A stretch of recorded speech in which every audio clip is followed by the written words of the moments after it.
지난주에 있었던 뉴스라서 네. 일론 머스크 마약설이 있어서 그것 이번 때문에 주 뭐 뉴스죠. 주가도 네. 떨어졌다고도 네, 하고 네, 네, 이번 네. 주 초였죠. 네, 네, 네, 네. 그거는 지금 좀 정리가 됐나요? 예, 월스트리트저널에서 사실은 이제 보도를 했는데요. 네. 보도의 내용의 핵심은 뭐냐면 이번에 이사 임기를 연장하지 않은 분의 개인 진술이에요.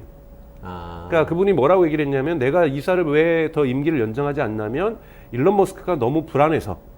왜냐하면 일론 머스크랑 일종의 비밀 파티를 하면은 보통 휴대폰을 못 가지고 들어가고 비밀 유지 서약을 쓴다라는 거예요. 아, 그래요? 이걸 써야만 이 파티에 들어갈 수 있다라고 얘기를 하는 거거든요. 근데 그러면서 거기에서 이제 일론 머스크가 원래도 여러분 아시는 것처럼 케타민이라는 이 마약성 진통제를 복용을 했었거든요. 근데 이 케타민은 의사의 처방을 받고 받는 거고, 일론 머스크가 케타민은 의사의 처방을 받고 음용을 했었고, 네네. 그리고 사실 일론 머스크의 전기를 이 와이작 스미스는 전기를 보더라도 케타민 먹고 있다는 얘기는 나와요. 아, 네. 근데 이 케타민, 그래서 케타민 먹고 트위터 쓰면 항상 이상한 얘기를 쓴다. 아, 욱해서. 그래서 이런 부분에 대해서는 우려는 있었지만 이거는 불법이 아니라 합법적인 마약인 네, 거고요. 네. 그러니까 뭐 미국에서 치료제인 거죠. 네네네, 그렇죠. 근데 이게 이제 환각작용이 조금 있는 거죠. 네네. 근데 이제 LSD라든지 코카인을 마셨다라는 게 이번엔 진술이거든요. 네. 여기에 대해서는 일론 머스크가 바로 그 다음날 반박을 한 것이 사실 아니다.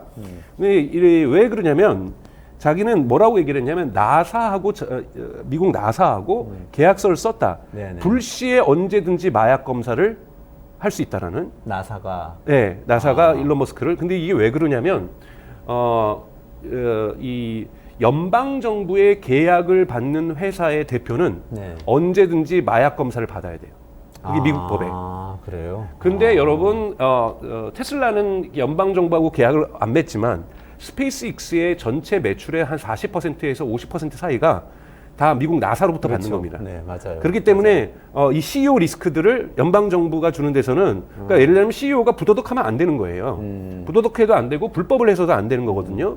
그렇기 때문에 가장 미국에서 불법적이라고 할 수 있는 마약 소비를 갖다가 연방 정부의 계약을 받는 기업이 한다면 그 기업의 리스크가 커지는 거잖아요. 오너 리스크일 수도 있고 CEO 리스크일 수도 있는. 그렇기 때문에 언제든지 검사할 수 있다는 계약을 맺습니다. 그래서 일론 머스크가 근거를 낸 건 내가 나사하고 그 계약을 맺었는데 언제든지 내 몸에서 체내에서 마약 성분이 있는지를 검사할 수 있는 거를 불시에 받을 수 있는 계약을 맺었는데 내가 미쳤다고 그걸 하냐라는 것이 일론 머스크의 반박 논리예요. 근데 사실은 어떤 것이 사실인지는 알 수 없죠. 그러니까 왜냐하면 케타민을 먹었다라는 것은 사실이기 때문에 케타민을 먹다 보면 그러니까 중독성 있는 부분을 갖거든요. 근데 실제로 일론 머스크가 그걸 했다 그러면 마약 검사를 받아서 하면은 미국에서는 그건 불법이기 때문에 감옥 가는 겁니다. 그러면 테슬라는 어떻게?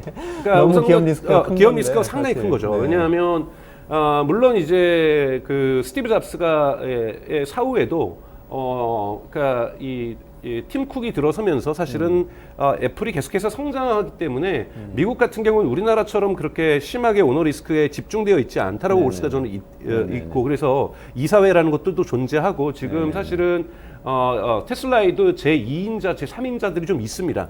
뭐 전체 생산을 관리하는 사람이라든지 R&D 총괄을 한다든지 소프트웨어 총괄에도 유명한 사람들이 있거든요. 그렇기 때문에 2인자가 나타날 가능성도 분명히 존재하고 있고요. 근데 이제 사실은 스티브 잡스보다 훨씬 더 카리스마적이잖아요. 일론 머스크가. 그러니까 그렇기 때문에 사실 일론 머스크의 공백은 분명하게 존재할 거라고 생각이 드는데 저는 이제 테슬라에는 여러분 1년에 한 번씩 마스터 플랜이라는 걸 발표를 해요.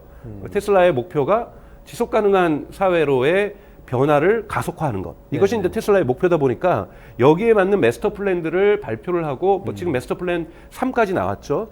여기에 의해서 기업들이 지금 착착 진행되고 있기 때문에 이거대로 간다라면 테슬라의 성장은 저는 의심할 여지가 없다. 이거대로만 간다라면 의심할 여지가 없다라고 생각하는데 분명히 당연하게 단기적으로는 큰 부정적인 효과가 있을 거고요. 중장기적으로도 제2인자가 나타나서 기업을 정리해주지 않는다라면 리스크는 대단히 크다고 볼 수가 있습니다. 그렇군요. 그건 약간 좀 테슬라와 관련된 불확실성 중에 하나로 생각을 해야 그럼요. 되는 테슬라의 거네요. 리스크, 여러분 리스크 없는 기업이 어디 있겠어요? 테슬라의 리스크는 두 개예요. 하나는 CEO 리스크, 그 다음에 중국 리스크죠. 중국 리스크. 아까 말씀하신 그러니까 그 중국 중국에서의 성장. 경쟁도 있고 예를 들자면 FSD에 대해서 지연을 시켜준다고 들을 수 있고 또 예를 들자면 애플도 마찬가지잖아요. 지금 애플의 주가가 떨어지는 것도 중국에서 애국주의가 발생하면서 이 매출이 줄어드는 거잖아요. 그렇죠. 네네네. 그런데 지금까지는 테슬라를 경쟁할 수 있는 제품이 없었어요. 중국에. 없었으니까 사람들도 중국 사람들도 테슬라를 좋아해서 샀어요. 공장도 테슬라가 중국 상하이에 있겠다. 네. 그런데 이제 중국하고 그러니까 테슬라하고 경쟁할 수 있는 제품들이 쏟아져 나오기 시작한다라는 거예요.